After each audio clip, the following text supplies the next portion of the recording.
শ্রীমদ্ ভাগবত গীতায় তিনি নিজেই বলে গেছেন। কি বললেন? সর্বধর্ম পরিত্যাজ্য মামেকং শরণং ব্রজ অহং ত্বং সর্বপাপৈভ্যো মোক্ষয়িষ্যামি মা শুচি। সর্বধর্ম পরিত্যাজ্য মানে সব ধর্ম ছেড়ে দাও। কেন বললেন ভগবান? প্রথমেই বললেন যে সর্বধর্ম পরিত্যাজ্য, সব ধর্মকে ছেড়ে দাও। তারপরে মামেকং শরণং ব্রজ, দিয়ে আমায় স্মরণ করো। তাহলে সব ধর্ম যদি আমরা ছেড়ে দিই, আপনাদের মনে প্রশ্ন জাগতে পারে, এই ধরুন লক্ষ্মী পূজা, দুর্গা পূজা ইত্যাদি ইত্যাদি যে দেবদেবীর আমরা পুজো অর্চনা করি, সেগুলো কি করবো না? হ্যাঁ, তাহলে কেন ভগবান এই কথা বললেন যে সর্বধর্ম পরিত্যাজ্য, সবকিছু ছেড়ে দাও, দিয়ে আমায় স্মরণ করো? কেন বললেন এই কথা? মনে করুন আপনাদের এই গ্রামের কোনো বাবা মায়ের একটি সন্তান আছে, সেই সন্তানের বিয়ে লাগিয়েছেন। ছোট্ট একটা উদাহরণস্বরূপ বলি, তো দেখবেন বিয়ে বাড়ি যদি অনুষ্ঠান করতে হয়, নিমন্ত্রণ পত্র ছাপাতে হয়, কি নালে আপনার বাড়িতে অন্যান্য বাড়ির লোকজন আসবে কি? আসবে না। সেই অনুষ্ঠান বাড়িতে, উৎসব বাড়িতে যদি নিমন্ত্রণ পত্র ছাপিয়ে আমরা কি করি? অন্যান্য বাড়িতে নিমন্ত্রণ করি। আচ্ছা বলুন তো মায়েরা, এই নিমন্ত্রণ পত্রটি ছাপিয়ে নিয়ে গিয়ে প্রথমে আমরা অন্যান্য বাড়িতে গিয়ে প্রথমে এই পত্রটা তুলে দিই কার হাতে? কার হাতে দিই? বাড়িতে তো অনেক সদস্য আছে, কিন্তু ওই নিমন্ত্রণ পত্রটা নিয়ে গিয়ে কার হাতে তুলে দিই? যিনি হলেন ওই পরিবারের মালিক, গার্জেন। নিমন্ত্রণ পত্রটি নিয়ে গিয়ে আগে তার হাতে তুলে দিয়ে বলি যে অমুক তারিখে আমার ছেলের বিয়ে, আপনারা সকলে মিলে সবাই মিলে যাবেন ওই দিন। নিতাই গৌর হরি হরি বল। তাহলে একটা নিমন্ত্রণ পত্র নিয়ে গিয়ে পরিবারের মালিকের হাতে দিয়ে দিলে যেমন পরিবারের সকল সদস্যকে নিমন্ত্রণ করা হয়ে যায়, তেমনি এই জগতে যদি কেউ আমার একবার গোবিন্দ চরণে জল দেয়, তাকে আর অন্যান্য দেবদেবীর চরণে জল দিতে হয় না, সেই জলই তাদের কাছে আপনা আপনি পৌঁছে যায়নি। তাই গৌর হরি হরি বল। তাই ভগবান বললেন সর্বধর্ম পরিত্যাজ্যং মামেকং শরণং ব্রজ অহং ত্বং সর্বপাপৈভ্যো মোক্ষয়িষ্যামি শুচি। আমাকে আশ্রয় করো। আমাকে যদি আশ্রয় করতে না পারো, তাহলে জানবে যে তোমরা জীবনে আর কোনোদিন কিছু করতে পারবে না। কারণ সাররূপে এই ভগবানকে আমাদের সকলকে আশ্রয় করে যেতে হবে। তাহলে ভগবানকে যদি আশ্রয় করতেই হয়, তাহলে ভগবানের গুণকীর্তনও আমাদের গাইতে হবে। তাই সবার মধ্যে যখন উপস্থিত হয়েছি, এই সবার মধ্যে যখন উপস্থিত সকলে মিলে হয়েছি একত্রিত, আজকে আমরা গাইবো, আমরাও বলবো। যাদের ভগবান কৃপা করে কর দিয়েছেন, এত সুন্দর বদন দিয়েছেন, এত সুন্দর দেহ দিয়েছেন, মনে রাখবেন সংসারে খাটাখাটনি করার জন্য শুধু নয়, সংসারে ছেলে মেয়ে মানুষ করার জন্য নয়, গোবিন্দ সেবায় লাগানোর জন্য দিয়েছে। তাহলে সারাদিনের মধ্যে আমরা কে কতবার গোবিন্দ সেবায় লাগতে পারি, এই সবার মধ্যে থেকে একটু চেষ্টা করি নাকি? যাদের কৃপা করে হাত আছে তুলবেন, নিতাই গৌর হরি বল, আমরাও গাইবো, আমরাও বলবো। আর যাদের শরীরের ব্যাধি আছে তাদের বলবো না। ভগবান বলেছে আমাকে ডাকতে গেলে আগে আশ্রয় করতে হবে, মানে সবকিছু বিলিয়ে দিতে হবে। মা আমাদের তো কিছু নেই, সবই তো ওনার দেওয়া। তাহলে আছে কি? কিছুই নেই। তাহলে পেয়েছি যখন আমরা সেবায় লাগাবো। চলুন, যাদের কর আছে মানে হাত আছে, তারা তুলে গোবিন্দ সেবায় লাগাবো। নিতাই গৌর হরি হরি বল। তাই আমরাও গাইবো, আমরাও বলবো। ভজনা জপনা লহনা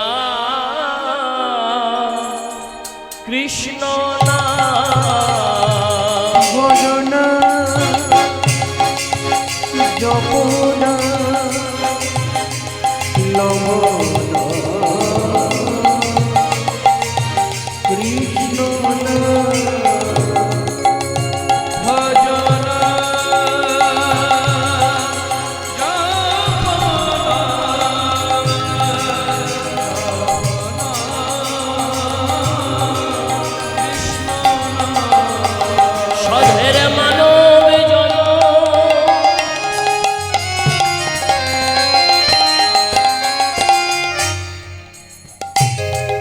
ওরে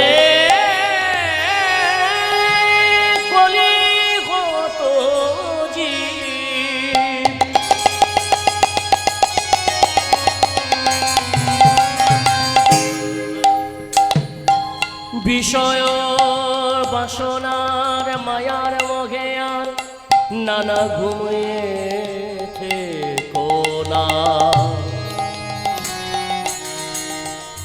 ভেবে দেখো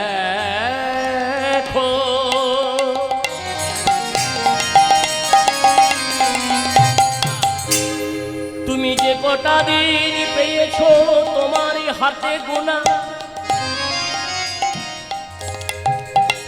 সবই সময় থাকতে তুমি ভগবানের সেবায় লাগাও নিতাই গৌর হরি বল। আমরা যখন এই মনুষ্য জনম পেয়েছি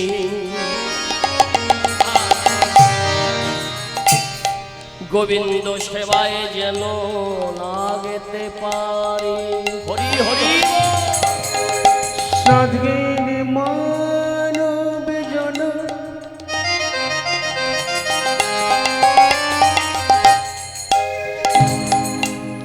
সুদর্শী লক্ষ্মী ভ্রমণ কদার করে দুর্লভ মানুষ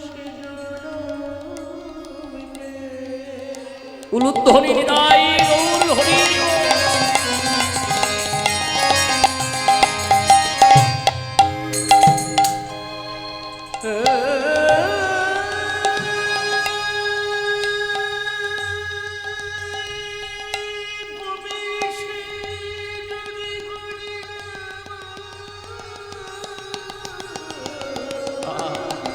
হরি বল হরি বল।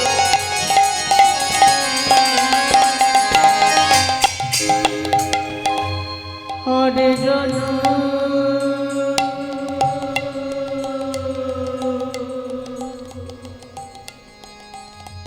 পাও কি নামা সদের মানব জন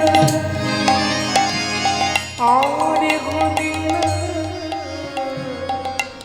বলো গোবিন্দ সকলে মিলে ভজনা জপনা লঘনা কৃষ্ণনা ভজনাম জপনাম লভনাম কৃষ্ণনাম ভজনা জপনা লঘনা কৃষ্ণনা ভজনাম জপনাম লভনাম কৃষ্ণনাম আমরা এসেছি একা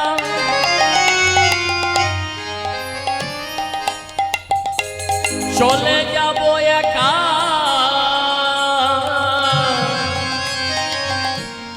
কিছু যাবে মা এত সুন্দর গাড়ি এত সুন্দর বাড়ি এত সুন্দর সব কিছু সংসারে সাজানো গোছানো হ্যাঁ যাবে কিছু শুধু এসেছি একা আর চলে যেতে হবেও একা সঙ্গে সোনা দানা গহনা কোনো কিছুই তো যাবে না মহাজন কি বললেন বললেন এসেছি একা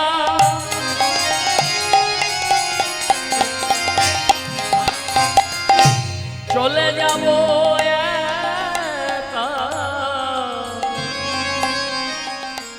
শুধু যাবে কি এই যাবে মা যে নিয়ে আজকে আমরা রয়েছি কি যাবে শুধু যাবে হরির নাম আমরা এসেছি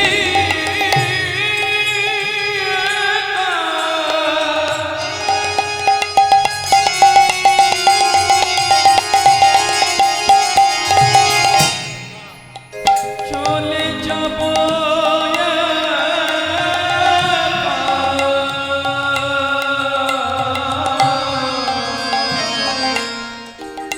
শুধু যাবে হরির নাম সকলে মিলে ভজনা যাদের আছেন কৃপা করে নিতাই গৌর হরি বল ভজনা জপনা লবনা কৃষ্ণ নাম ভজনাম জপনাম লভনাম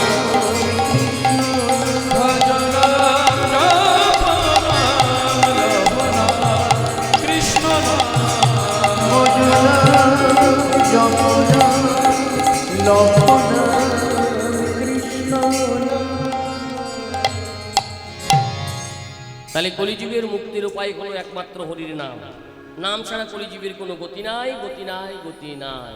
নামকে আমাদের আশ্রয় করতেই হবে, তাই তো মা? তাই বৈষ্ণব মহাজন পদকর্তা এক পাশে দাঁড়িয়ে কলম দিলেন। কি কলম দিলেন? বাসুদেব ঘোষে কহে কডয়ে বিলা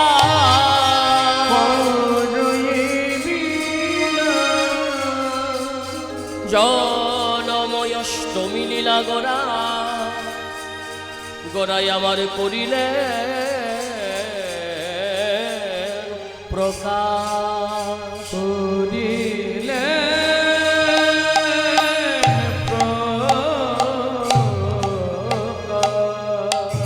এতক্ষণ ছিলাম শ্রীরাম নবদ্বীপ। লীলা আস্বাদন করতে গেলে বা লীলা আস্বাদনের ক্ষেত্র হলো আমাদের শ্রীরাম মধুময় বৃন্দাবন। তাহলে নবদ্বীপ থেকে আমাদের মধুময় শ্রীরাম বৃন্দাবনে যেতে হবে। মায়েরা, আপনারা সকলেই অবগত জানেন যে নবদ্বীপ থেকে বৃন্দাবন যেতে গেলে আমাদের করণীয় কি? বৃন্দাবন যেতে গেলে আমাদের কি বলতে হয় মায়েরা? প্রেম সে বলি একবার জোর করে, হৃদয় গৌর হরি বল, বলিয়ে রাধা রানী কি, বলিয়ে বৃন্দাবন ধাম কি, বাহ, বাকি বিহারি লাল কি, জয়। বাহ, জয় কানাইয়া লাল।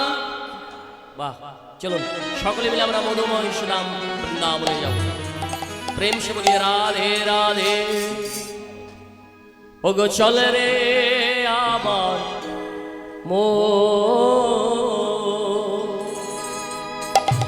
ওই না মধুর বৃন্দাবন,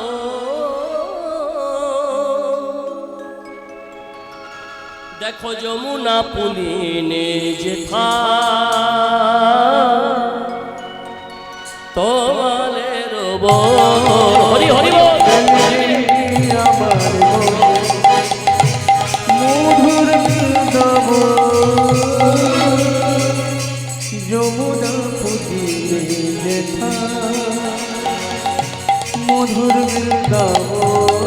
ওগো চলে রে আমার মধুর বৃন্দাবন, যমুনা পুলিনে যেথা তোমাদের মধুর বৃন্দাবন যমুনা পুজিলে যেথা তোমাদের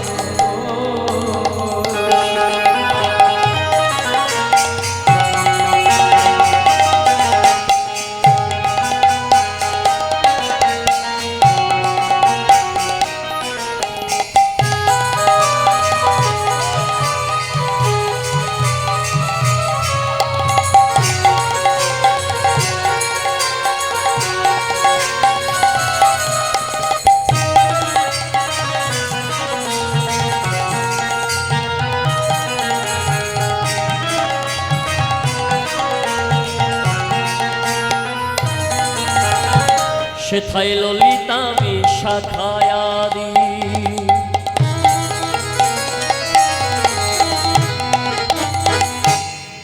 ওরে ললিতা ললিতা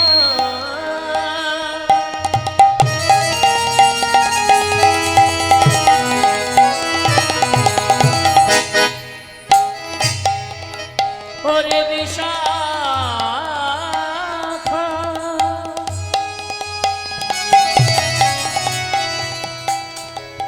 বলব ললিতা।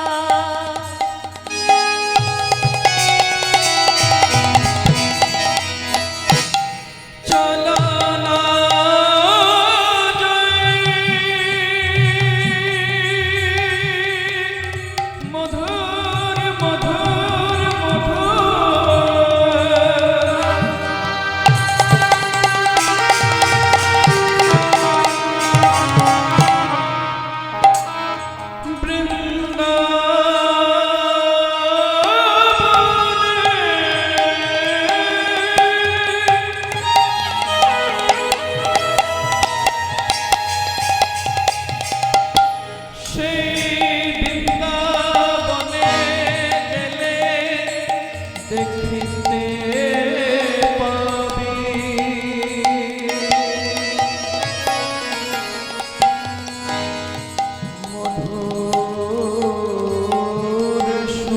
উলুধ্বনি নিদাই গৌরী হরিব মুরলী বাজে বৃন্দাবনে।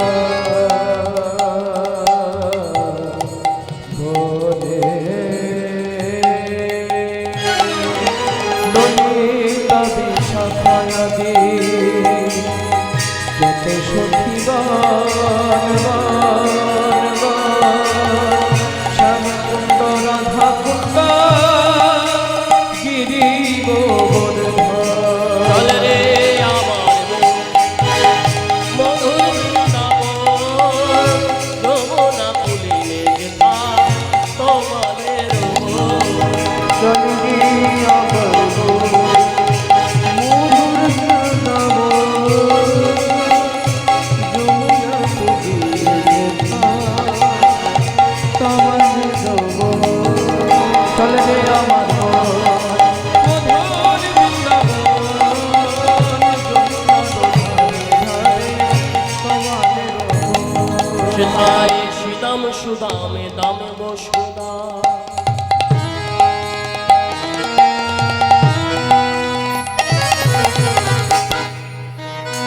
যত সখাগ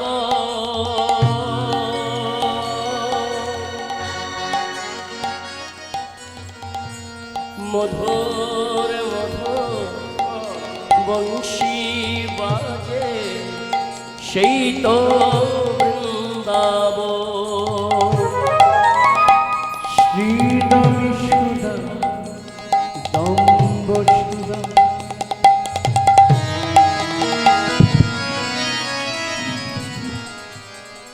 যত সখা মধুর মধুর বংশী বাজে সেই বৃন্দাবন। শ্রীদাম সুদাম দাম সুদা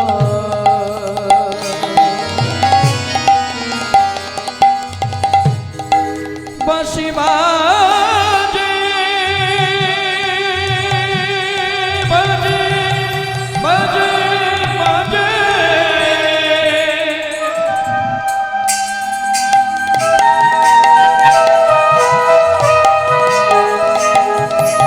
তাই গৌরী হরি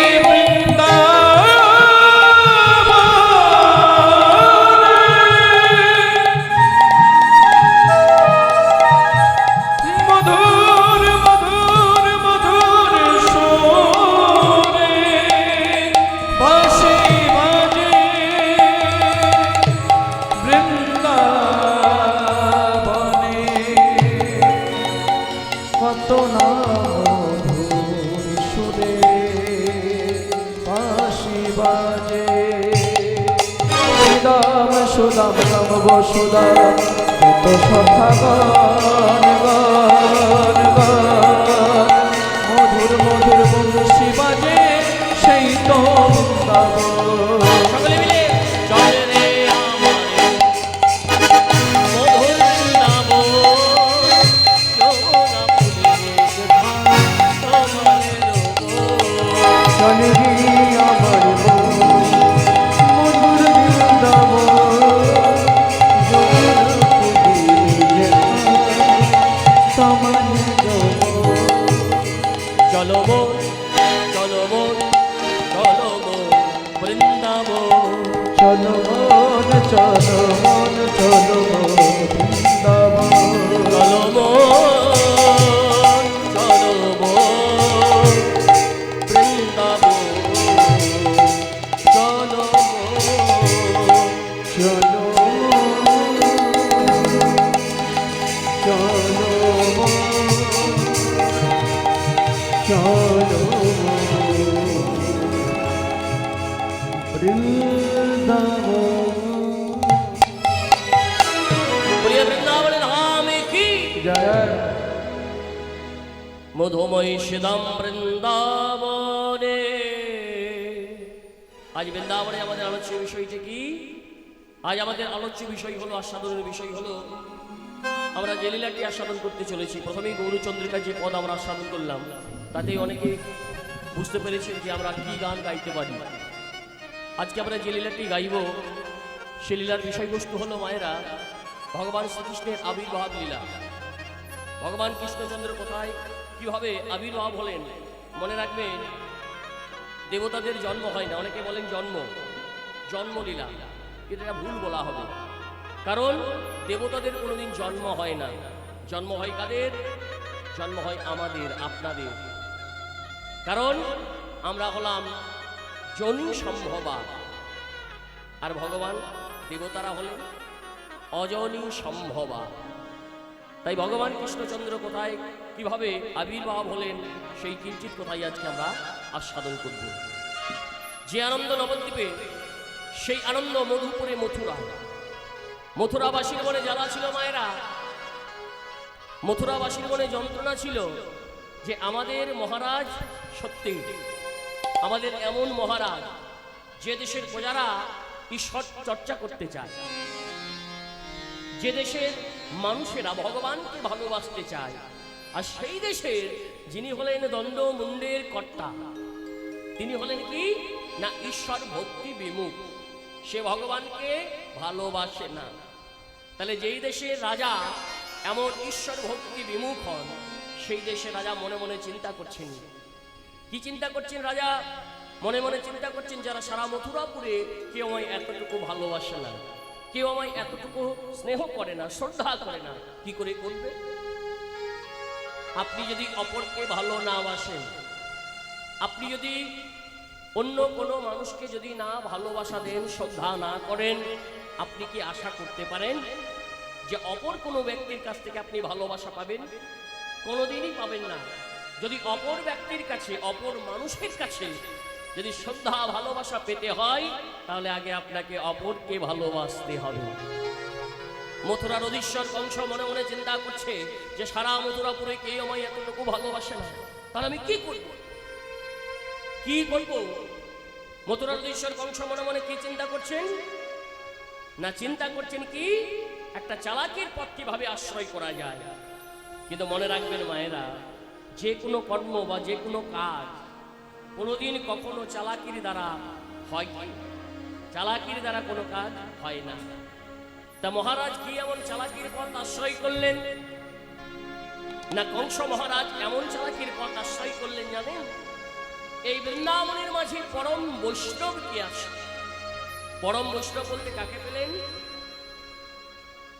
পরম বৈষ্ণব তো মহাদেব, সে ঠিক আছে, ওটা হলেন আমাদের দেবাদিদেব মহাদেব ভোলানাথ, তিনি হলেন বৈষ্ণব প্রধান। এখানে পরম বৈষ্ণব বলতে বলা হচ্ছে আমাদের বসুদেবকে। বৃন্দাবনের মাঝে পরম বৈষ্ণব হলো বসুদেব। সেই বসুদেবকে যখন পেলেন নিজ ভগ্নীকে, মহারাজের দেবকী নিজের বোন কি? আগো দেবকী কি নিজের বোন? সম্পর্কটা কেমন বলছি একটু পরে বলে দেবো, নিতাই গৌর হরি হরি বল। দেবকী কিন্তু নিজের বোন ছিল না। এই জেঠা কাকার আমাদের যেমন ভাই বোন হয়, তেমনি নিতাই গৌর হরি বল। তাহলে দেখুন, ওই পরম বৈষ্ণব বসুদেবের সঙ্গে নিজ ভগ্নীর দেবকীর বিবাহ দিচ্ছে। তাহলে বিয়ে যখন কাজ কোনো আমরা আরম্ভ করি বা শুরু করি, তখন দেখবেন মুহূর্তটা আমাদের আনন্দের মুহূর্ত হয়। নিতাই গৌর হরি হরি বল। তেমনি আজকে দেবকী আর বসুদেবের বিবাহ দিচ্ছেন কে?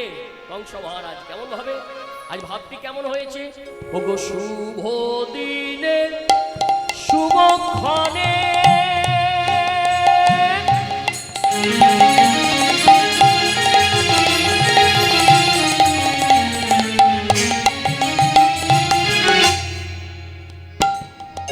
রাজা হর শীতমনে শুভ দিনে শুভ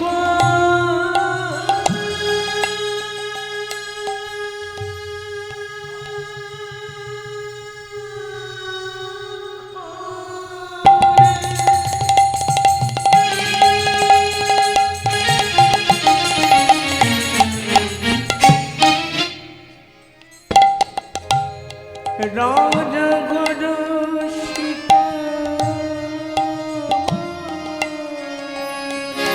ওগো শুভ দিনে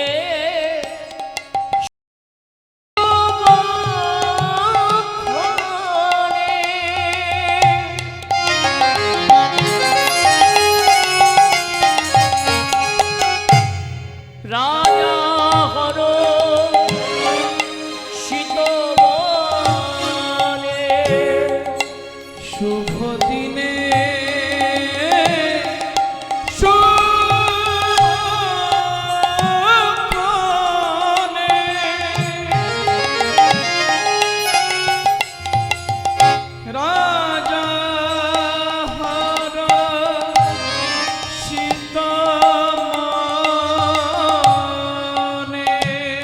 ভগিনী রে গো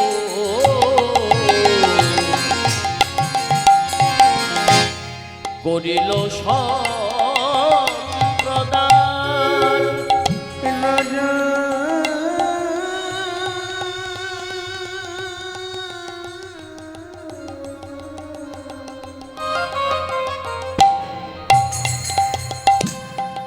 ভোগিনী দেখো দিল ওগো ভগিনী রে গো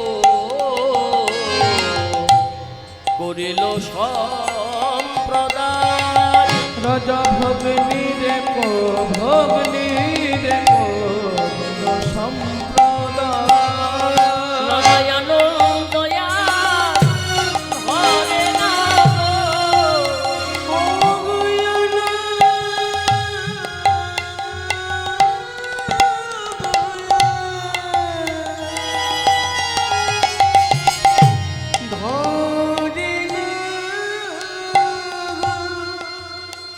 নারায়ণ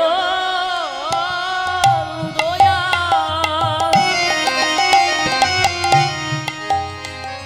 ওগো ধরে না গো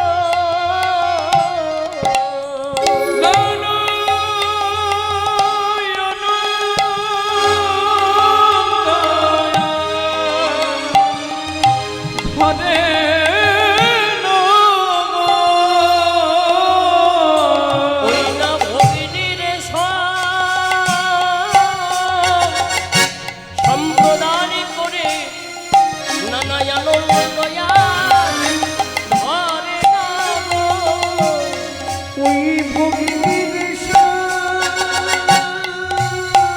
প্রদান করে আদর দয়াল ভরি ওরে নয়াল তোদের হিমালয় রে নিতাই গৌর হরি বল হরি বল। রাজার নয়নের সীমানায় অগ্নির সম্প্রদান রাজা নয়নের সীমানায় অগ্নির সম্প্রদান রাজা নয়নের সীমানায় অগ্নির সম্প্রদান নয়নের সীমানায় অগ্নির সম্প্রদান নয়নের সীমানায় রাজা নয়নের সীমানায় তাহলে নিজ ভগ্নী দেবকীর বিবাহ দিলেন কার সঙ্গে? বসুদেবের সঙ্গে। তো যেই না বসুদেবের সঙ্গে বিবাহ দিলেন মায়েরা, আপনারা সকলেই অবগত হয়তো জানেন যে এতদিন কংসের যিনি রথ পরিচালনা করছিলেন, তাহলে কংসের যিনি রথ পরিচালনা করতেন তার নাম কি ছিল জানেন? তাকে কি বলা হতো? কংসের প্রধান মন্ত্রী যিনি, এই কংসের প্রধান মন্ত্রী কে ছিল? যার নাম ছিল চাণূর। মহারাজ কংস চাণূরকে ডেকে বলছে, ও চাণূর, প্রতিদিন তো আমার রথ পরিচালনা করো, কিন্তু আজকে আর তোমাকে রথ পরিচালনা করতে হবে না। বলে কেন মহারাজ, আমার কি কোনো অপরাধ হয়েছে?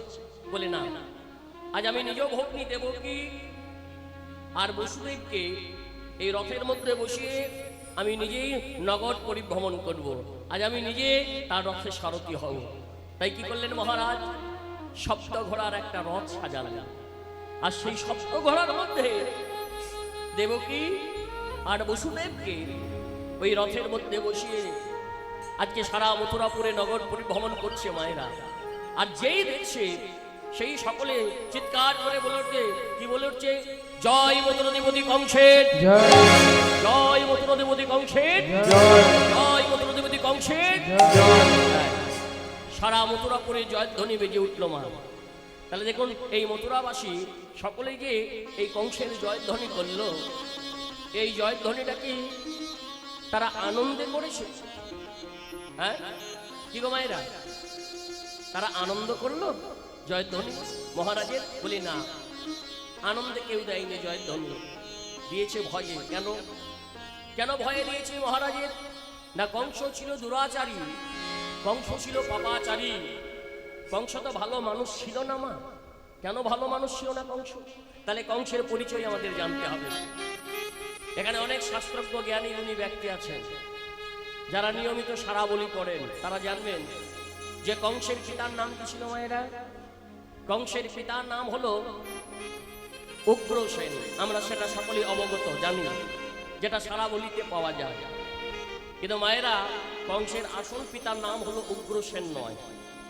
কংসের আসল পিতার নাম কি ছিল জানেন? তার নাম হলো দ্রুমিল নামক এক পশু। যদি বলেন কিভাবে কংসের এই জন্মটা হলো, কংসের মায়ের নাম কি ছিল জানেন? কংসের মায়ের নাম ছিল পদ্মাবতী। তো এই পদ্মাবতী যখন ঋতুস্নাত অবস্থায় গিয়েছিল ওই বনের মধ্যে পুষ্প চয়ন করতে, মানে ফুল তুলতে, ঠিক সেই সময় দ্রুমিল নামক এক পশু ওই পদ্মাবতীর সঙ্গে মিলন ঘটিয়েছিল, যার ফলে এই কংসের জন্ম হয়। তাহলে পিতা যদি অসুর হয়, তাহলে পুত্র তো অসুর কুলেই জন্ম হবেন, তাই গৌর হরি হরি বল। হ্যাঁ কিমা অসুরের ঔরসে সে তো অসুরই জন্ম নেবে। হ্যাঁ, তাহলে কংসের পিতা উগ্রসেন নয়, কংসের পিতা হলো দ্রুমিল নামক অসুর। তাহলে কংস ভালো মানুষ ছিল না। আর এই যে দেবকীর কথা বলছি আমরা, বলিনি এই দেবকী কি কংসের নিজের বোন? না। শূরসেনের দুটি পুত্র,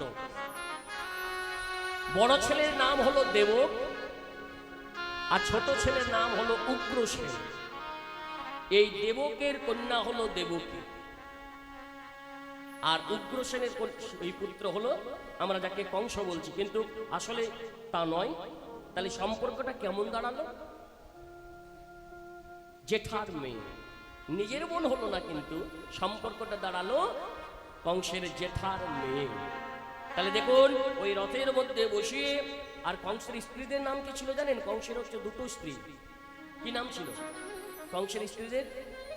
এক হলো অস্থি আর একটা হলো প্রাপ্তি। তবে যার যেটা পছন্দ সেটা নিতে পারেনি, তাই গৌর হরি হরি বল। হ্যাঁ, কংসের দুটো স্ত্রীর নাম হলো অস্থি আর প্রাপ্তি। এবার দেবকী আর বসুদেবকে ওই রথের মধ্যে বসিয়ে নগর পরিভ্রমণ করছে। আর নগর পরিভ্রমণ করতে করতে মায়েরা, কংসের হঠাৎ জলপিপাসা পেয়ে গেল। এত পিপাসা পেয়েছে যে রথ পরিচালনা করতে পারছে না। যেই না কংসের এই পিপাসা এত পেয়েছে, মহারাজ মনে মনে চিন্তা করছে কোথায় গেলে এই পিপাসাটা আমার নিবারণ হবে, কিভাবে এই পিপাসা থেকে আমি মুক্তি পাবো। সামনে গিয়ে দেখলেন একটা সরোবর আছে। এই সরোবরের কাছে গিয়ে রথটাকে থামিয়ে দিয়ে যেই না মহারাজ ওই সরোবরের মধ্যে গিয়ে জলপান করবেন, আকাশ থেকে দৈববাণী করে বলছে, কংস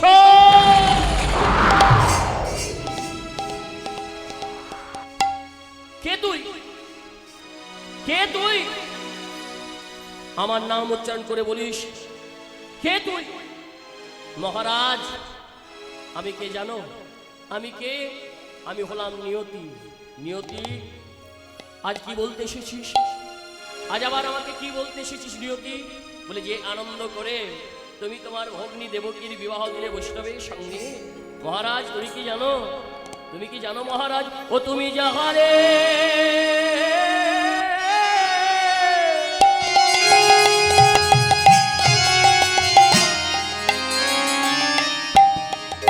লইয়া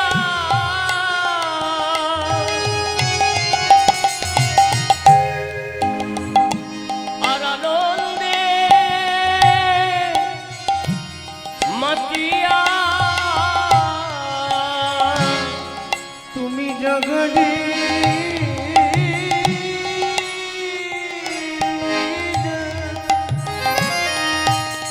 ও গো মগনা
তোমার আনন্দের হাত ওগো ভেঙে যাবে,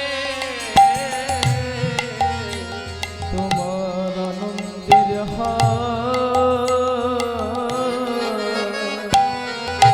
ভেঙে যাবে,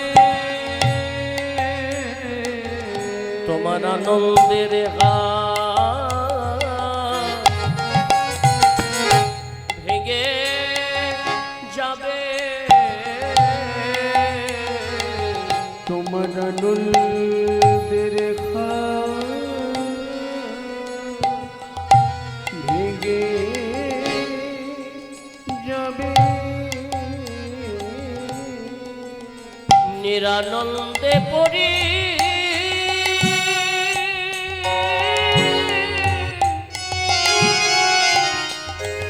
পরিণত হবে,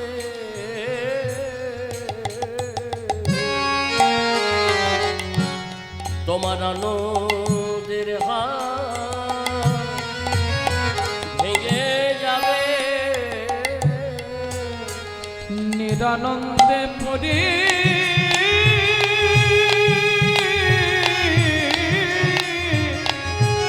নত হবে, তোমার আনন্দের হাত ভেঙে যাবে, কার এত বড় শক্তি যে আমার এই আনন্দের হাটকে ভেঙে দিতে পারে? কার এত বড় শক্তি? নিয়তি, এই নিয়তি, তোর হিংসা হচ্ছে, তোর হিংসা হচ্ছে নিয়তি? না মহারাজ, হিংসা হবে কেন? যে আনন্দ করে তুমি তোমার ভগ্নী, তুমি তোমার ওই পরম বৈষ্ণব বসুদেবের সঙ্গে বিবাহ দিলে নিজ ভগ্নী, হিংসা কেন হবে? কই এতদিন তো আসেনি, আজকে কেন এলাম? আমি হলাম তোমার শুভাকাঙ্ক্ষী, আমি তোমার ভালো চাই, আমি তোমার মঙ্গল চাই, এতদিন আসেনি, আজকে কেন এলাম? যে আনন্দ করে তুমি তোমার আনন্দের হাট বসিয়েছ, সেই আনন্দের হাট আজ ভেঙে যাবে বলে আমি এসেছি।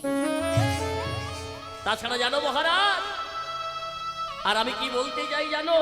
শুনে নাও মহারাজ, ও তার অষ্টম গর্ভে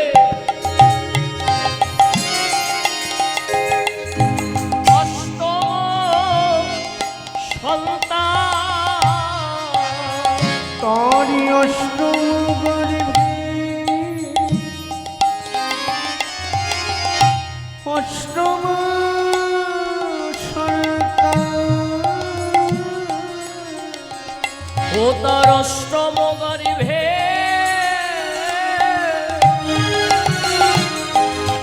অষ্টম সন্তান, ও তার অষ্টম গর্ভে অষ্টম সন্তান, ওই নয় আপনি বধিবে আসি,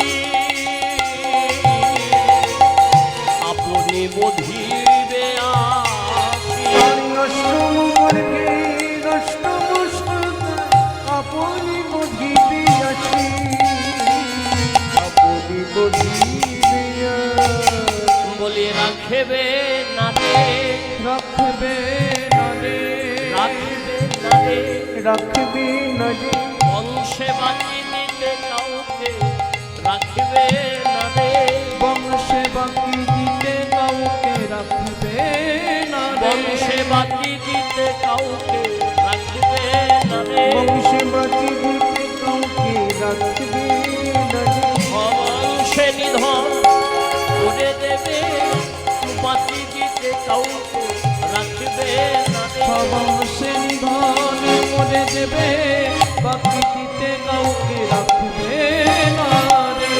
নিয়তি কেন বদ্ধতে? এই কয়েকটি কথা বলে নিয়তি অন্তর্ধান করলেন। কংসের আর জলপান হলো না।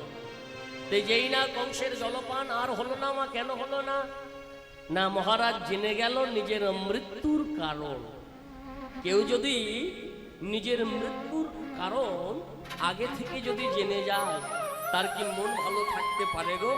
হ্যাঁ, মহারাজ আগেই জেনে গেল আমার মৃত্যুর কারণ দেবকীর অষ্টম গর্ভের সন্তানের হাতে।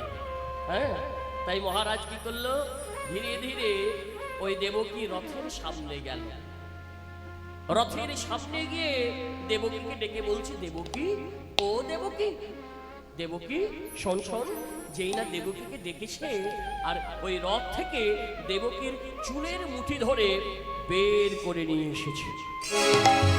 যেই না রথ থেকে দেবকীর ওই চুলের মুঠিটা ধরে বের করে নিয়ে এলো মা, বলে, মহারাজ এ কি করছো? বসুদেব, এ কি করছো তুমি? দেবকীকে এইভাবে চুলের মুঠি ধরে রথ থেকে বের করে নিয়ে এলে। জানো বসুদেব, আকাশ থেকে দৈববাণী করে বলল যে দেবকীর অষ্টম গর্ভে সন্তানের হাতে নাকি আমার মৃত্যু। তাহলে তুমি বলো, এবার কি আমি দেবকীকে বাঁচিয়ে রাখবো? না, আমি তো দেবকীকে বাঁচিয়ে রাখতে পারবো না। তাই একটা তরবারি নিয়ে আর ওই চুলের মুঠিটা ধরে যেই না দেবকীকে হত্যা করতে যাবে, বাধা দিলেন বসুদেব। বসুদেব কেঁদে কেঁদে বলছে, মহারাজ তুমি দেবকীকে হত্যা করো না। তুমি হলে মহারাজ, নারী হত্যা মহাপাপ। তাছাড়া তুমি হলে তো মহারাজ, রাজাধিরাজ মহারাজ। তুমি এইভাবে যদি তুমি নারী হত্যা করো, তাহলে নারী হত্যা সর্বপাপ লাগবে তোমার এই শরীরে। তাছাড়া শাস্ত্রে কি বলে জানেন মা ও মায়েরা, এইভাবে যে এই দেবকীর চুলের মুঠি ধরে বের করে নিয়ে আসছে, শাস্ত্রে কি বলে জানেন? হ্যাঁ, এটা আমার কথা নয়, এটা কোনো দুনিয়ার কথা নয়। এই মায়েদের চুলের মুঠিতে ধরেছিল বলে একদিন রামায়ণে কি হয়েছিল জানেন? এই একদিন মায়েদের এই চুলের মুঠিতে ধরেছিল বলে এই মহাভারতে কি হয়েছিল জানেন? তাহলে জেনে নিন যে চুলের মুঠিতে ধরলে কি হয়। ওগো কুরুকুল ধ্বংস হয়েছিল, হয়েছিল দ্রৌপদীর কেশাকর শনে,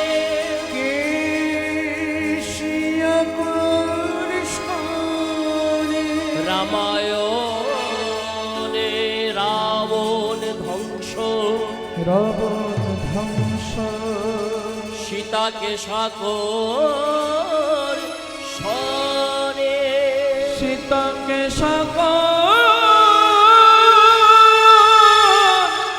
শনে।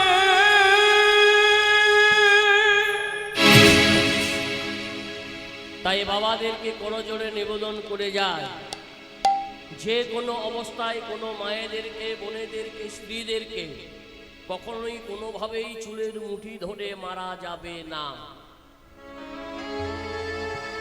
যদি কোনো ব্যক্তি মায়েদের চুলের মুঠিতে ধরে মারামারি করেন, তার যে শরীর এই সংসারে কতটা অমঙ্গল নেমে আসবে সে জীবনে কোনোদিন কল্পনাও করেনি। মায়েদের চুলের মুঠিতে ধরে এই কুরুকুল ধ্বংস হয়ে গেল, রাবণ ধ্বংস হয়ে গেল, আর আমরা তো হলাম সামান্য একটা তুচ্ছ জীব। আমি করজোড়ে নিবেদন করে যাব, কোনোদিন কোনোভাবে যেন বোনেদের, স্ত্রীদের চুলের মুঠিতে ধরে মারামারি করবেন না। হাত জোড় করে বলছে বসুদেব, মহারাজ তুমি তোমার ভগ্নী দেবকীকে আমার হাতে তুলে দিলে। আচ্ছা বলো তো মহারাজ, কি দেখে তুলে দিয়েছ আমার হাতে? আমার সত্য, আমার নিষ্ঠা, আমার ভক্তি, আমার প্রীতি, আমার প্রেম, আমার ভালোবাসা, এই দেখে? তাই যদি হয় তাহলে তুমি দেবকীকে হত্যা করো না, তুমি দেবকীকে হত্যা করো না মহারাজ। মহারাজ বললেন, বসুদেব তুমি যা বলছো সব সত্য, কিন্তু কথা কি জানো? দেবকীর অষ্টম গর্ভে সন্তানের হাতে আমার মৃত্যু। এবার তুমি বলো আমি কি করি? বসুদেব বলছে, মহারাজ শুনুন, দেবকীর গর্ভের সন্তান হলো ওই অষ্টম গর্ভে সন্তানের হাতে আপনার মৃত্যু। আমি বসুদেব প্রতিজ্ঞা করছি তোমার কাছে, প্রথম গর্ভ থেকে ওই অষ্টম গর্ভের অবধি সন্তান, যতগুলি সন্তান দেবকী জন্মগ্রহণ করবে, জন্ম দেবে, ওই ততগুলি সন্তান এক এক করে আমি তোমার হাতে তুলে দেব। আমি প্রতিজ্ঞা করলাম। আর যতদিন না ওই দেবকীর অষ্টম গর্ভে সন্তানের জন্ম না হচ্ছে, ততদিন আমাদেরকে তোমার এই অন্ধকার কারাগারের মধ্যে নিক্ষেপ করে রাখো। যেই বলা অমনি কাজ। রক্ষী প্রহরীদেরকে আদেশ দিয়ে বলল, এই শোন, এই মুহূর্ত থেকে দেবকী বসুদেবের হাতে পায়ে শৃঙ্খলিত করে ওদেরকে অন্ধকার কারাগারের মধ্যে নিক্ষেপ কর। যেই বলা আর সেই কাজ মা। দেবকী বসুদেবকে ওই হাতে পায়ে শিকলগুলো ভালো করে শক্ত করে বেঁধে দিয়ে অন্ধকার কারাগারের মধ্যে নিক্ষেপ করলো। ওই কারাগারের মধ্যে দেবকী কেঁদে কেঁদে বলছে, গো স্বামী গো, কোথায় ভেবেছিলাম তোমার সঙ্গে যাব শ্বশুরালয়ে, আলোয় আলোকিত থাকবে সেই ঘর, সুগন্ধে ভরে উঠবে সেই ঘর, কিন্তু এ কি হলো? শেষ পর্যন্ত আমাদের যে ওই অন্ধকার কারাগারে আসতে হলো। চলো স্বামী। বসুদেব সান্ত্বনা দিয়ে বলছে, গো আজকে ভগবান আমাদের এই অন্ধকার কারাগারে পাঠিয়েছে, তো যখন অন্ধকার কারাগারে আমাদেরকে পাঠিয়েই দিয়েছে, চোখের জলে মুখ ভাসিয়ে আজ আমরা ভগবানকে ডাকবো। দেবকী বসুদেব চোখের জলে বুক ভাসিয়ে ওই দয়াময় ভগবানকে ডাকছে। দয়াময়, এত দুঃখ, এত কষ্ট, এত জ্বালা এই যে কংসের কারাগারে আজ যে আমাদের সহ্য হয় না, দেখা দাও, দেখা দাও দয়াময়। এত কষ্ট, এত যন্ত্রণায় আমাদের দিচ্ছ প্রভু, এই জ্বালা যন্ত্রণা দিয়ে আর আমাদের সইছে না। একবার দেখা দাও, একবার দেখা দাও দয়াময়, একবার করুণা করে এই আমাদেরকে কৃপা করো, কৃপা করো ঠাকুর, কৃপা করো। ভগবানকে ডাকতে লাগলে দেবকী বসুদেব চোখের জলে মুখ ভাসিয়ে শুধু ভগবানকে ডেকে যায়, দয়াময় কোনোদিন কি আমাদের কৃপা হবে না? এই কারাগারের মধ্যে দেবকী বসুদেব চোখের জল ফেলতে লাগলো। এই কারাগারের মধ্যে কাঁদতে কাঁদতে দেবকী 1 বৎসর গত হয়ে গেল। যেই না দেবকীর 1টি বৎসর গত হয়ে গেল, পেরিয়ে গেল, দেবকী হলো সন্তান সম্ভবা। দেবকী একটি পুত্র সন্তানের জন্ম দিল। প্রতিজ্ঞাবদ্ধ বসুদেব কথা দিয়েছিল, প্রথম গর্ভ থেকে যে কটি সন্তান জন্ম দেবে দেবকী, এক এক করে সন্তানগুলো আমি তোমার হাতে তুলে দেব। প্রথম সন্তানটিকে কোলে লয়ে বসুদেব প্রতিজ্ঞাবদ্ধ নিয়ে গেল মহারাজের কাছে।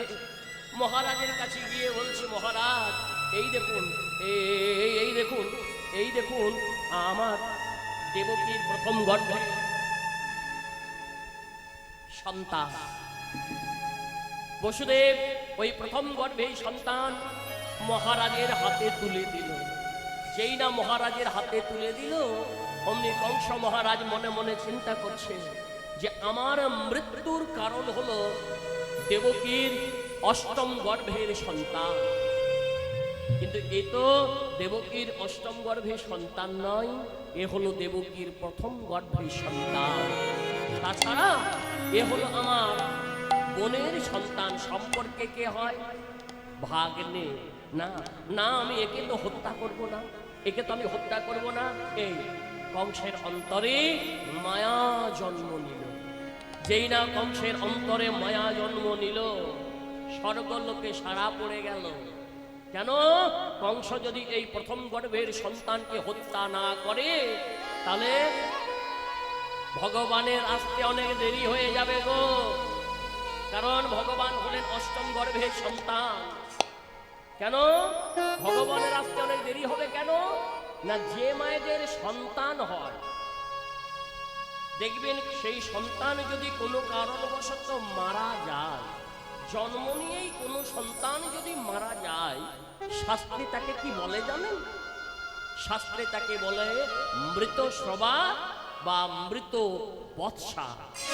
আর সেই মায়েদের আবার বৎসর অন্তে হয় গর্ভের সঞ্চার।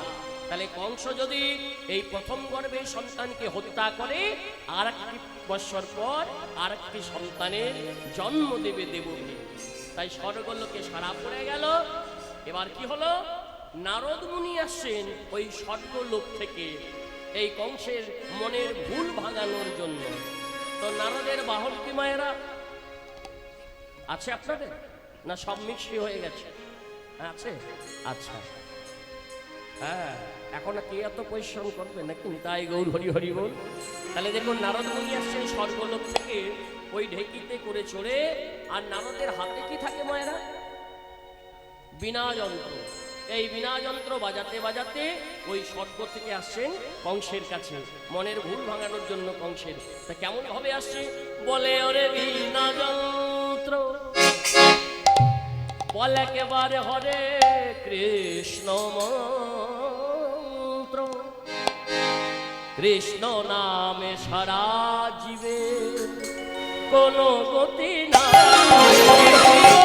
হরে বীণা যন্ত্র, হরে কৃষ্ণ মন্ত্র, কৃষ্ণ নাম ছাড়া জীবে কোনো গতি নাই। হরে বীণা যন্ত্র, হরে কৃষ্ণ মন্ত্র, কৃষ্ণ নাম ছাড়া জীবে কোনো গতি নাই। কৃষ্ণ নামে সারা জীবে কোনো গতি নাই। কৃষ্ণ নাম সারা জীবে ও গো কোনো গতি নাই। কৃষ্ণ নাম ছাড়া জীবে কোনো গতি নাই। কৃষ্ণ নাম ছাড়া জীবে কোনো গতি নাই। কৃষ্ণ নাম সারা জীবে কোনো গতি নাই।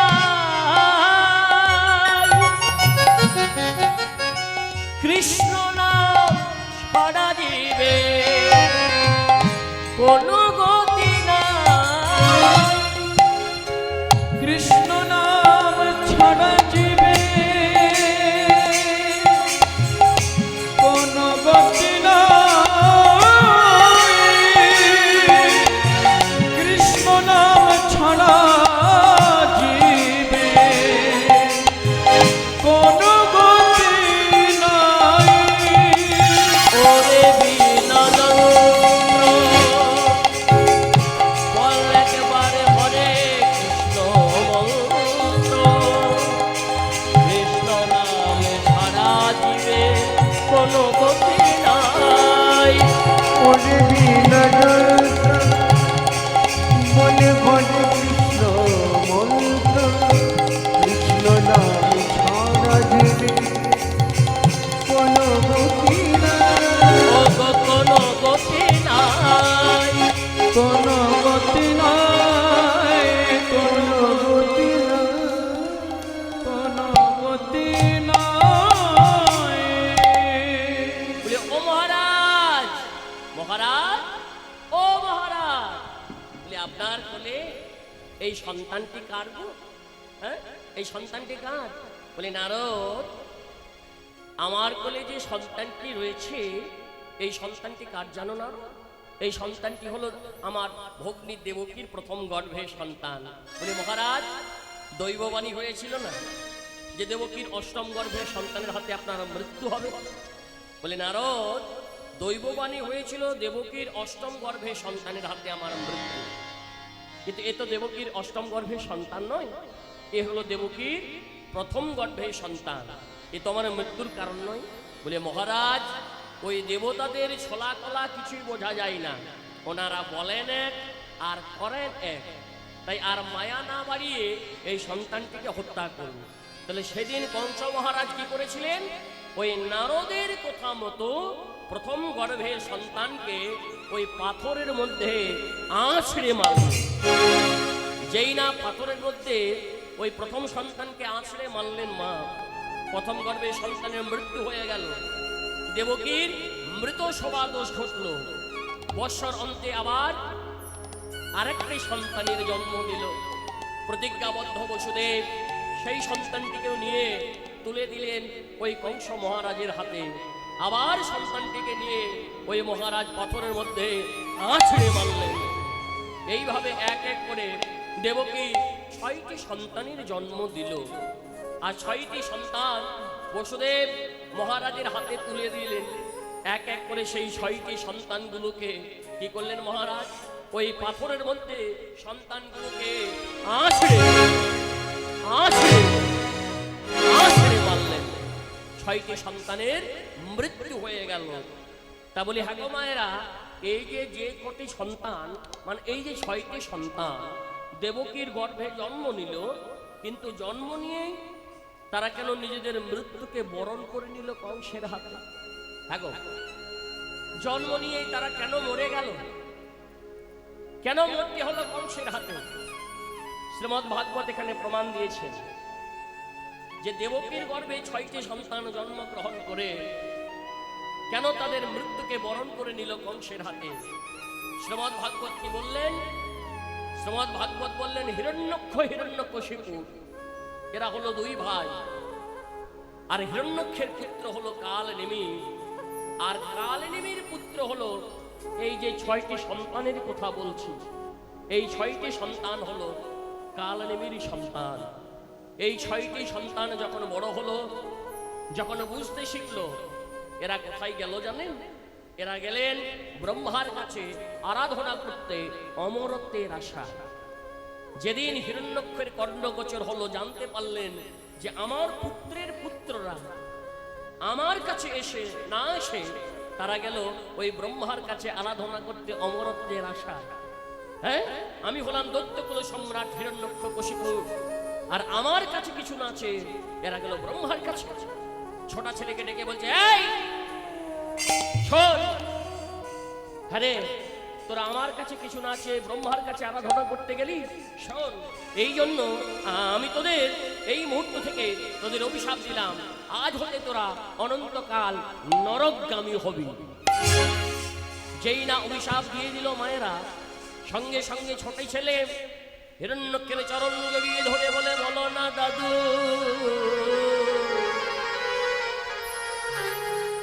ওগো বলো না দাদু, আমরা জানতাম যে দৈত্যকুলে জন্মগ্রহণ করলে কেউ ব্রহ্মার আরাধনা করতে পায় না। দাদু আমরা জানতাম না, জানতাম না দাদু, যে আমরা দৈত্যকুলে জন্ম নিয়েছি বলে আমরা ব্রহ্মার আরাধনা করতে পাবো না, আমরা জানতাম না। দাদু তুমি আমাদের এমন অভিশাপ দিলে যে আমাদের জন্মটাই বৃথা হয়ে গেল। হিরণ্যক্ষ মনে মনে চিন্তা করছেন, সত্যি তো, এরা আমার পুত্রের পুত্র, সম্পর্কে হলো এরা আমার নাতি, আর তাদেরকেই আমি এমন অভিশাপ দিলাম। ছোট ছেলেকে ডেকে বলছো, রে ওরে ওরে তোরা উদ্ধার হবি রে বাবা, তোরা মুক্তি পাবি। বলো না দাদু, কার কাছে গেলে আমরা মুক্তি পাবো, কার কাছে গেলে আমরা উদ্ধার হব? বলি, শোন বাবা, যেদিন তোদের পিতা তোদেরকে কোলে করে নিয়ে ওই পাথরের মধ্যে আছড়ে আছড়ে মারবে, সেই দিন তোরা উদ্ধার হবি। নিতাই গৌর হরি বল। তাহলে দেখুন মায়েরা, সেই সত্যযুগের কালনেমি আজকে দাপরে কে না? সত্যযুগে সেই কালনেমি আজকে দাপরে হলেন কংস। আর এই যে দেবকীর 6টি সন্তান এক এক করে দেবকীর গর্ভে জন্ম নিল, নিজেদের মৃত্যুকে বরণ করে নিল কংসের হাতে, তারা উদ্ধার হয়ে গেল, মুক্তি পেয়ে গেল। হ্যাঁ গো মায়েরা, এই যে দেবকীর 6টি সন্তান, আমরা কেউ নাম জানি? দেবকীর 8ম গর্ভের সন্তানের আমরা নাম জানি, 7ম গর্ভের সন্তানের আমরা নাম জানি নাকি? তাহলে বাকি যে 6 জন রয়েছে এদের নাম কি ছিল? প্রথম গর্ভের সন্তানের কি নাম ছিল? যারা সারা বলি পড়েন জানবেন, প্রথম গর্ভের সন্তানের নাম হলো কীর্তিমন্ত বা কীর্তিময়, দ্বিতীয় হলো সুরসেন, তৃতীয় হলো ভদ্রসেন, চতুর্থ হলো উদারথী, আর পঞ্চম ওমা সংবর্ধন, আর ষষ্ঠ হলো ঋজু। এই হলো 6টি সন্তান। আর 7ম গর্ভের সন্তান সকলেই জানেন অনন্ত নারায়ণ। তাহলে এবার কি হলো? যখন 6টি গর্ভের সন্তান উদ্ধার হয়ে গেল, মুক্তি পেয়ে গেল, এবার সপ্তম গর্ভের সন্তান স্বয়ং অনন্ত নারায়ণ হুঙ্কার দিয়ে জানিয়ে বলল, যে আমার বাবাকে, যে আমার মাকে ওই অন্ধকার কারাগারে পাঠিয়েছে, আমি গিয়ে তাকে হত্যা করব। বাধা দিলেন কে? যোগমায়া। বলে না, সপ্তম গর্ভের সন্তানের হাতে কংসের মৃত্যু হবে না, কংসের মৃত্যু হবে ওই অষ্টম গর্ভের সন্তানের হাতে। তাই সপ্তম গর্ভটা তুলে দিলেন কার গর্ভে? রোহিণীর গর্ভে। বৃন্দাবনের মাটিতে বলরামের জন্ম হলো। সপ্তম গর্ভের সন্তান যখন পেল না মহারাজ, রক্ষী প্রহরীদেরকে আদেশ দিয়ে বলল, এই মুহূর্ত থেকে দেবকী বসুদেবের ওই হাতে পায়ে শিকলগুলো আরো শক্ত করে বেঁধে দাও, আর বুকের মাঝে বড় বড় পাথর চাপিয়ে দাও। যেই না বুকের মাঝে বড় বড় পাথর চাপিয়ে দিল, তখন দেবকী বসুদেব কেঁদে কেঁদে দয়াময়কে বলছে, গো দয়াময়, আরো কি আমাদের কষ্ট পেতে হবে? এত দুঃখ, এত জ্বালা, এত যন্ত্রণা আমাদের যে আর সহ্য হয় না প্রভু, এবার দেখা দাও প্রভু, এবার দেখা দাও। কাঁদছেন আর কেঁদে কেঁদে দয়াময়কে ডাকছেন। ওমা, ভগবান সব সইতে পারে গো, শুধুমাত্র ভগবান একটা জিনিস ভক্তের কাছে কোনোদিন সইতে পারে না। কি সইতে পারে না? অহংকার, আর একটা কি? চোখের জল। কোন ভক্ত যদি চোখের জল বলে হা গৌর, হা কৃষ্ণ, হা গোবিন্দ বলে যদি ভগবানকে ডাকে, ভগবান থাকতে পারবে না গো মা, তাকে ছুটে আসতেই হবে। তবে তাকে ডাকার মতো ডাকতে হবে। যদি তাকে আমরা ডাকার মতো না ডাকি, তাহলে কি ছুটে আসবে? দেবকী বসুদেব চোখের জলে বুক ভাসিয়ে ভগবানকে ডাকছে, ওগো দয়াময়, ওগো কৃপাময়, আর কতদিন, আর কতকাল এইভাবে আমাদের কষ্ট সইতে হবে? থাকতে পারলেন না বৈকুণ্ঠের অধীশ্বর, ওই বৈকুণ্ঠের সিংহাসন ত্যাগ করে এই কংসের কারাগারে আজকে উদয় হচ্ছে। মনে রাখবেন মায়েরা, আজকে আমাদের এই হরিবাসরে ভগবান উদয় হবেন। তাই মায়েরা কৃপা করে একবার উলুধ্বনি, আর যারা বাবারা রয়েছেন একবার হরিধ্বনি, তাই গৌর হরি হরি বল। আজ ভগবান আসছেন এই হরিবাসরে কেমন ভাবে? ওগো বৈকুণ্ঠ ছাড়িয়া লক্ষ্মী,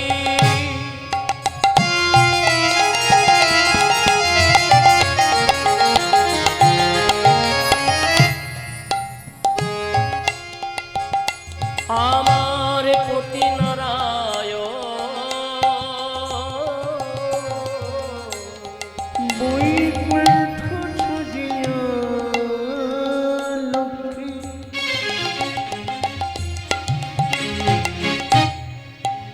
আমার পতি নারায়ণ,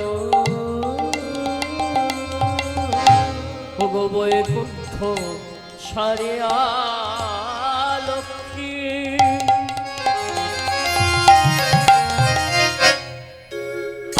আমার পতি নারায়ণ, বৈকুণ্ঠ ছাড়িয়া লক্ষ্মী, আমার পতি নারায়ণ, কংস কারাগারে আসি, ওগো দিল দর্শন, কংস কারাগারে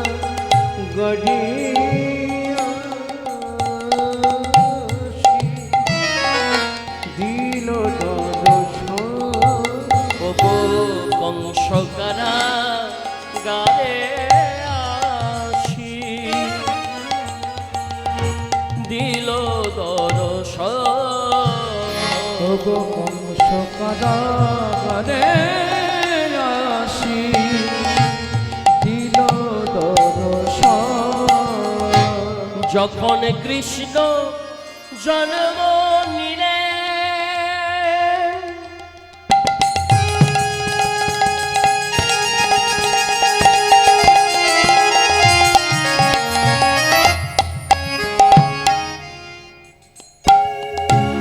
আমার ভগবান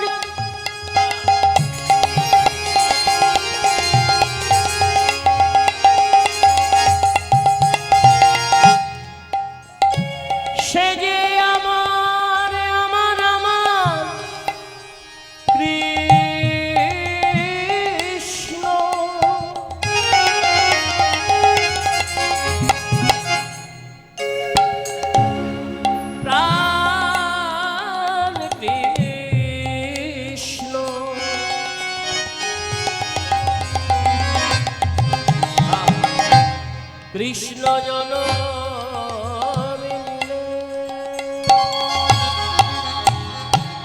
ওগো যখন কৃষ্ণ জন্ম নিল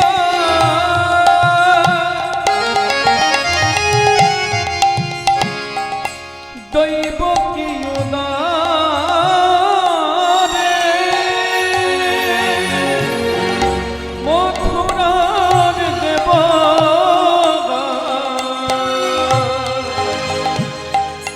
পুষ্প বৃষ্টি করে ওগো সম্ভব আমি যুগে যুগে সম্ভবী যুগে ওগো সম্ভব আমি যুগে যুগে সম্ভবী যুগে যুগে ওগো এলোই আমাদের নারায়ণ এলো সম্ভব আমি যুগে যুগে এলো এলো আমাদের নারায়ণ সম্ভবী যুগে সকলে বলো এলো এলো আমাদের নারায়ণ এলো হরি হরি হরি যুগে যুগে এলো এলো আমাদের নারায়ণ সম্ভবী যুগে যুগে এলো এলো আমাদের নারায়ণ সম্ভবী যুগে যুগে হরি তাই গৌর হরি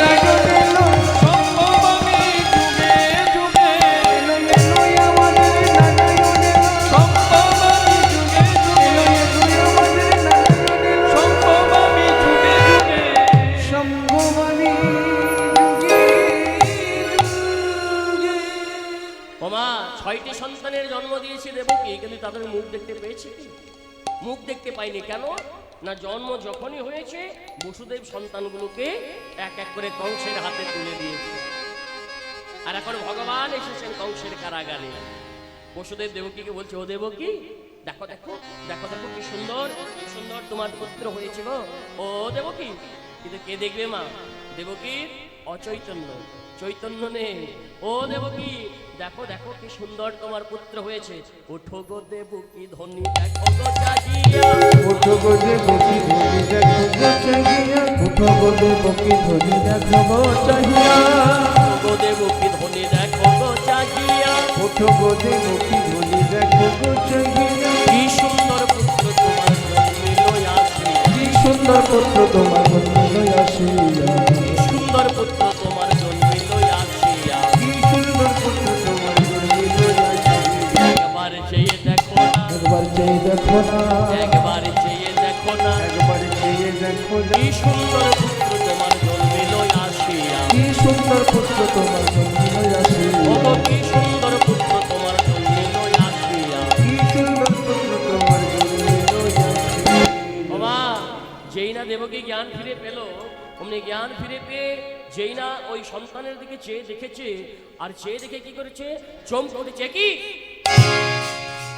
ওগো স্বামী এ তুমি কি বলছো কাকে পুত্র বলছো গো আমাদের ঘরে যে এসেছে সে হলো শঙ্খ চক্র গদা পদ্মধারী নারায়ণ আমাদের ঘরে নারায়ণ এসেছে গো চলো আমরা তাকে প্রণাম করি যেই না ওই বসুদেব আর দেবকী প্রণাম করতে যাবে এমন সময় কি হলো জানেন দেবকী বসুদেব দুজনেই করজড়ো করে ওই ভগবানকে প্রণাম করতে যাবে ওহে নাথ এই তো শ্রীনা প্রণিপাত করি চরণে তাই গৌর হরি বল। ওকে না এই দোষিনা প্রণিপা করি চরণে ওহে নাথ এই তো শ্রীনা প্রণিপাত করি চরণে হে নাথ এই দোষিনা প্রণিপা তব